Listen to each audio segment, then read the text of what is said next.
பிரியமானவர்களே, உங்கள் யாவருக்கும் ஆண்டவராகிய இயேசு கிறிஸ்துவின் நாமத்தினாலே காலை வணக்கத்தையும் வாழ்த்துதலையும் தெரிவித்துக் கொள்ளுகிறேன். கர்த்தருடைய கிருபை நம் அனைவரோடு கூட இருப்பதாக. இந்த நாளின் காலை வேளையிலும் கர்த்தர் நமக்கு தருகிற வேத வார்த்தை அப்போஸ்தலனாகிய பவுல் கொரிந்தியருக்கு எழுதின 2ஆம் நிருபம் 10வது அதிகாரம் 18வது வசனம் இவ்விதமாய் சொல்லுகிறது: தன்னைத்தான் புகழுகிறவன் உத்தமன் அல்ல, கர்த்தரால் புகழப்படுகிறவனே உத்தமன் என்று சொல்லி வேதம் நமக்கு கூறுகிறது. எனக்கு அருமையானவர்களே, இந்த காலை வேளையிலே நானும் உங்களோடு கூட விதமாய் பேச விரும்புகிறேன். கர்த்தரால் புகழப்படுகிறவனே உத்தமன்.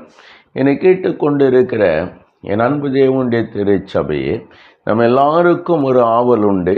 ஆண்டவர் என்னை நல்லவன் என்று சொல்ல வேண்டும் என்று சொல்லி கர்த்தர் சோதரம் ஆண்டவர் அநேகரை அவர் இந்த உலகத்திலே அவர்கள் வாழும்போதே அவர் நல்லவர் என்கிறார். அநேகருக்கு அவர் சிநேகிதர் என்கிறார். அநேகரை அவர் தம்முடைய தாசன் என்கிறார். இப்படி அநேகரை கர்த்தர் அவர் புகழுகிறதை நம்மால் பார்க்க முடிகிறது. வேதாகமத்தினுடைய ஒரு சம்பவத்தை நான் உங்களுக்கு ஞாபகப்படுத்தலாம் என்று நான் யோசிக்கிறேன். இதோ யோபுவின் புஸ்தகத்தை நான் பார்க்கிற பொழுது யோபுவை குறித்து கர்த்தர் அநேக காரியங்களை சொல்லுகிறதை நம்மால் பார்க்க முடிகிறது.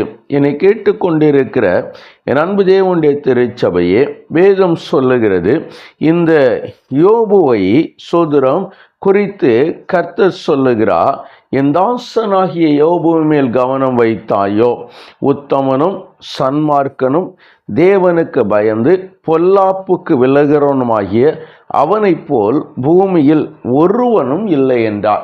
என்னை கேட்டுக்கொண்டிருக்கிற என் அன்பு தேவனுடைய திருச்சபையே, ஆண்டவர் ஒரு மனிதனை குறித்து இவ்விதமாய் இவ்வளவு காரியங்களை கர்த்தர் சொல்லுகிறார்.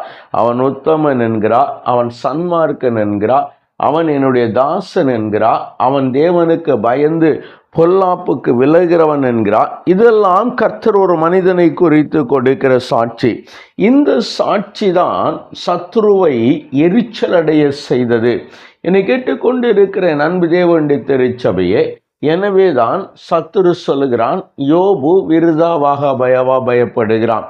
இப்பொழுதும் நீர் உமது கையை நீட்டி அவனை தொடும். காரணம் என்ன? நீர் அவனையும் அவனுக்குண்டான எல்லாவற்றையும் சுற்றி வேறி அடைக்கவில்லையோ என்கிறார். என்னை கேட்டுக்கொண்டிருக்கிற அன்பு தேவனுடைய திருச்சபையே, இப்பொழுது கர்த்தர் யோபுவின் மேலே வைத்த மிகுந்த நம்பிக்கை நிமித்தமாய், கர்த்தர் யோபு மேலே வைத்த மிகுந்த அந்த நம்பிக்கையின் நிமித்தமாய் அவர் அவனை சத்ருவுடைய கையிலே ஒப்பு கொடுக்கிறார். அவனுடைய ஜீவனை மாத்திரம் ஒப்பு கொடுக்கவில்லை. பாருங்கள், யோபுவை குறித்து கர்த்தருக்கு எத்தனை நம்பிக்கை இருந்தது. யோபுவை குறித்து கர்த்தர் எவ்வளவாய் சாட்சி சொல்லுகிறார்.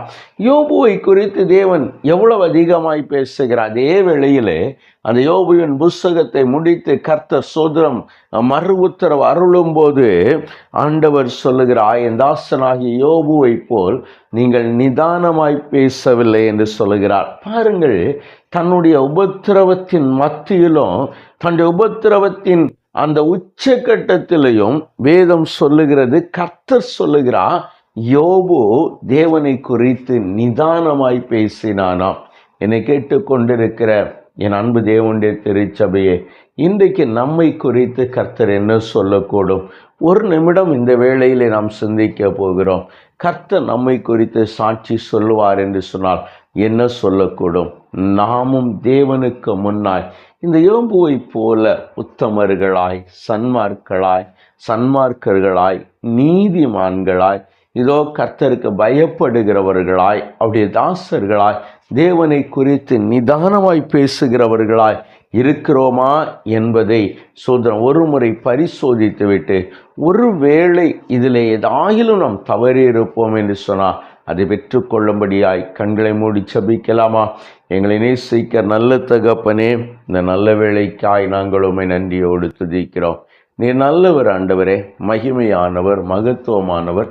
அந்த நல்ல கிருபைகளுக்காய் உமக்கு ஆண்டவரே, நீர் யோபுவை குறித்து சொன்னீர், உத்தமனும் சன்மார்க்கனும் தேவனுக்கு பயந்து பொல்லாப்புக்கு விலகிறவனுமாகிய என் தாசனாகிய யோபுன்னு சொன்னீங்க ஆண்டவரே. இன்றைக்கும் நாங்கள் உம்முடைய சமூகத்திலே வந்து நிற்கிறோம்.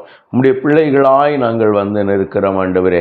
எங்களை குறித்தும் ஆண்டவரே, என் ஆண்டவர் நீ சாட்சி கொடுக்கிறீர் என்பதை நாங்கள் அறிந்து கொள்ளுகிறோம் ஆண்டவரே.